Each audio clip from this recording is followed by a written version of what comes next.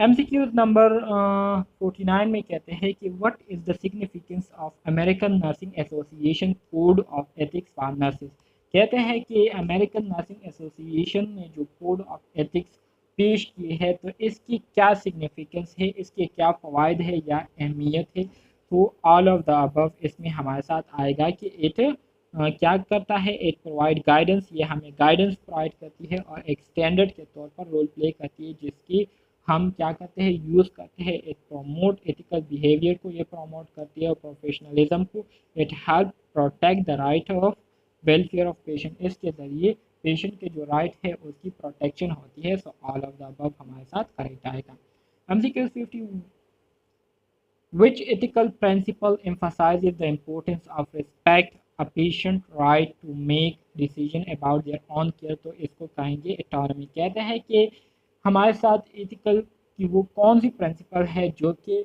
इस बात पर जोर देती है कि ये पेशेंट के पास एक राइट होता है कि वो अपने केयर के हवाले से क्या करे खुद से डिसीजन ले तो इसको हम एटोनॉमी कहेंगे MCQ 51 which ethical principle emphasizes the importance of avoiding harm to patient कहते हैं कि मतलब नर्सिंग एथिक्स की वो कौन सी प्रिंसिपल है जो कि इस बात पर जोर देती है कि हमने पेशेंट को जो है प्रैक्टिस के दौरान उनको तकलीफ नहीं पहुंचानी तो ये हमारे साथ नॉन मलेफिशिएंस है ठीक है MCQ 52 which ethical principle emphasizes the importance of promoting the well-being of patient कहते हैं कि नर्सिंग एथिक्स की वो कौन सी प्रिंसिपल है जिसमें इस बात पर जोर दिया जाता है कि हमने पेशेंट की खैर ख्वाही के लिए काम करना है उनको हमने फ़ायदा पहुंचाना है तो उसको हम बेनिफिशियंस कहेंगे ठीक है बेनिफिशियंस में इस बात पर जोर दिया गया है ये हमारे साथ बेनिफिशियंस प्रिंसिपल है MCQ 53 which ethical principle emphasizes the importance of treating all patients fairly and equally तो ये हमारे साथ जस्टिस कहलाएगी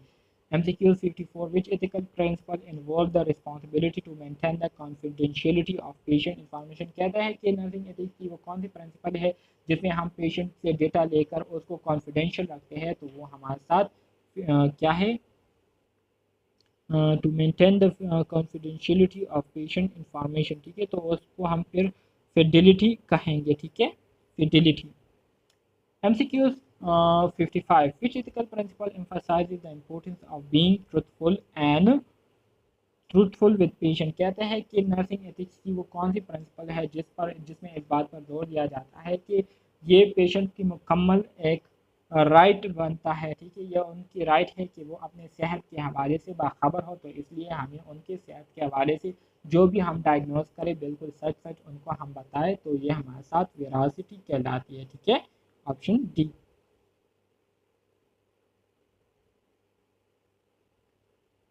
MCQ 56 की तरफ आ जाते हैं MCQ 56 में कहते हैं which ethical principle emphasizes the importance of being loyal and faithful तो ये हमारे साथ फिडेलिटी कहलाती है जिसमें हम अपने पेशेंट के साथ क्या होते हैं लॉयल होते हैं मुखलिस होते हैं और ईमानदारी के साथ उनकी हम केयर करते हैं उनका ख्याल रखते हैं तो फिडेलिटी आएगी ठीक है MCQ 57 which ethical principle emphasizes the importance of being fair and impartial in decision।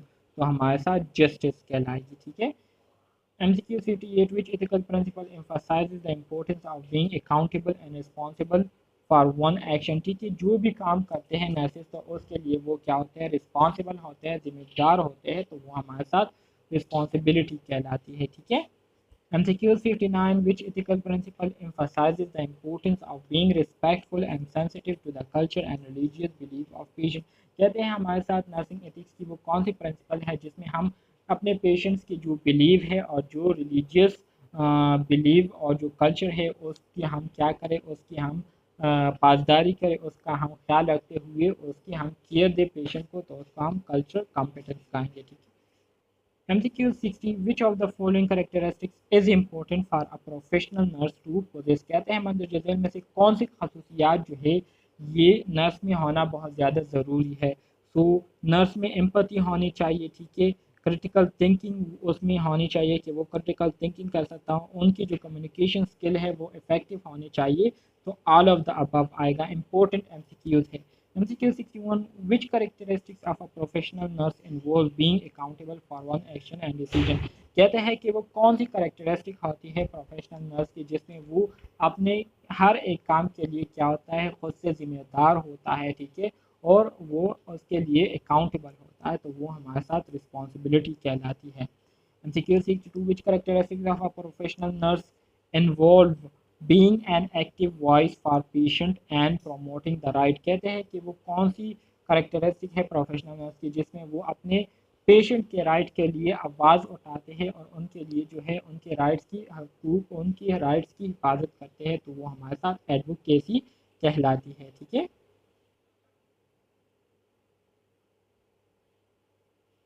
MCQ 63 में कहते हैं which characteristics of professional nurse involve the ability to work well with others and collaborate effectively in health team. कहता है कि हमारे साथ nursing professional nurse की वो कौन सी खासियत है जिसमें नर्सेज जो है वो दूसरे नर्सेज के साथ मिलकर क्या करते हैं, कोलैबोरेटली काम करते हैं, तो इसको हम टीम वर्क कहते हैं। इस करेक्टरिस्टिक को हम क्या कहते हैं, टीम वर्क कहते हैं। MCQ 64 which characteristics of professional nurse involve being able to adapt to new situations and challenges in the healthcare system। कहते हैं कि हमारे साथ प्रोफेशनल नर्सेज की वो कौन सी खासियत है जिसमें नर्सेज जो है वो दूसरे नए सिचुएशन को क्या कर सकते हो, अडॉप्ट कर सकते हो और उसके साथ अपने आप को एडजस्ट कर सकते हो, तो उसको हम फ्लेक्सिबिलिटी कहते हैं, ठीक है। MCQ 65 which characteristics of professional nurse involve being knowledgeable and competent in the delivery of nursing care। तो उसको हम competency कहते हैं, काबिलियत कहते हैं। कहते हैं कि नर्सिंग प्रोफेशनल नर्स की वो कौन सी खसूसियत है जिसमें नर्सेज जो है काबिल होते हैं और उनके पास नॉलेज होती है और उन नॉलेज के बेस पर वो केयर देते हैं, तो इसको हम कम्पिटेंसी कहते हैं, competence कहते हैं। MCQ 66 which characteristic of professional nurse involve the ability to provide care that is respectful and sensitive to the cultural and religious belief of patient, तो उसको हम culture competence कहते हैं। MCQ 67 which characteristics of professional nurse involve the ability to analyze and evaluate information in order to make informed decision। कहते हैं कि professional nurse की वो खासियत जिसमें उनमें ये सलाहियत होती है कि वो क्या करते हैं, इंफॉर्मेशन को एनालाइज करके उसको इवालुएट करके उसके बेस पर डिसीजन लेते हैं, तो उसको हम क्रिटिकल थिंकिंग कहते हैं, ठीक है। इस प्रोसेस को हम क्रिटिकल थिंकिंग कहते हैं। MCQ 68 which characteristics of professional nurse involve being able to communicate effectively with patient families and healthcare team members।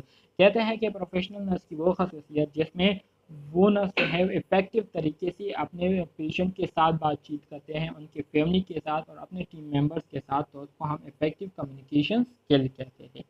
MCQ 69 which characteristics of professional nurse involve being able to provide care that is compassionate and respectful toward patient and their family. तो इसमें हमारे साथ जो correct option आएगा वो क्या आएगा, वो हमारे साथ कंपेशन आएगा, option D. MCQ 70 which characteristic of professional nurse involve maintain। Compassion से मुराद ये है कि आप जो है बिल्कुल मुखलिस होकर मतलब शौक से आप अपना अपने पेशेंट को केयर देते हैं, ठीक है। तो अब अगर आप शौक से काम करेंगे तो ज़ाहिर बात है फिर आप ऐसे तरीके से करेंगे जिससे आपके जो पेशेंट है उनके जो फैमिली मेम्बर्स है वो फिर सेटिस्फाई होंगे, वो फिर खुश होंगे। तो कंपेशन से मुराद शौक से करना, ठीक है।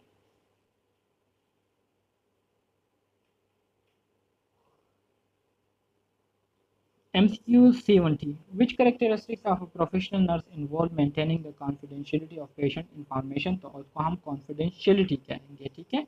confidentiality ऑप्शन सी हमारे साथ इसमें करेक्ट आएगा कि वो कौन सी करेक्टरिस्टिक है प्रोफेशनल नर्स की जिसमें नर्स जो है पेशेंट की हेल्थ के हवाले से इंफॉर्मेशन को कॉन्फिडेंशियल रखता है, तो वो हमारे साथ कॉन्फिडेंशियलिटी कहलाती है।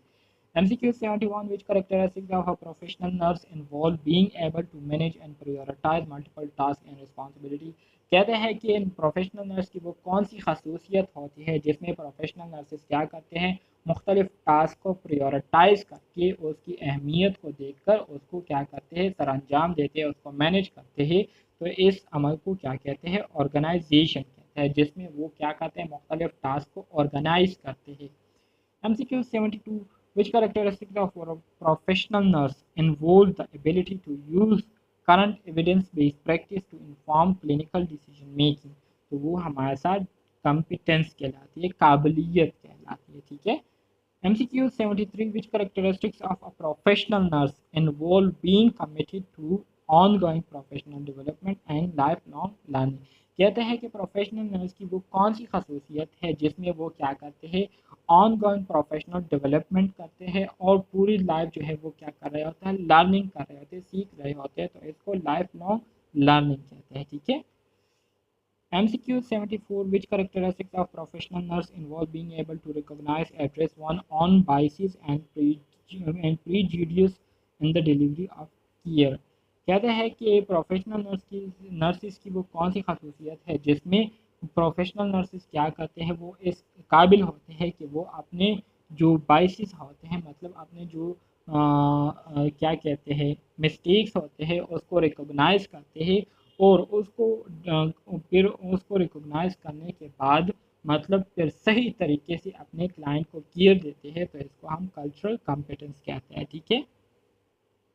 MCQ 75. Which characteristics of professional nurse involve the ability to understand and apply ethical principle in delivery of care? तो वो हमारे साथ ethical decision making कहलाती है।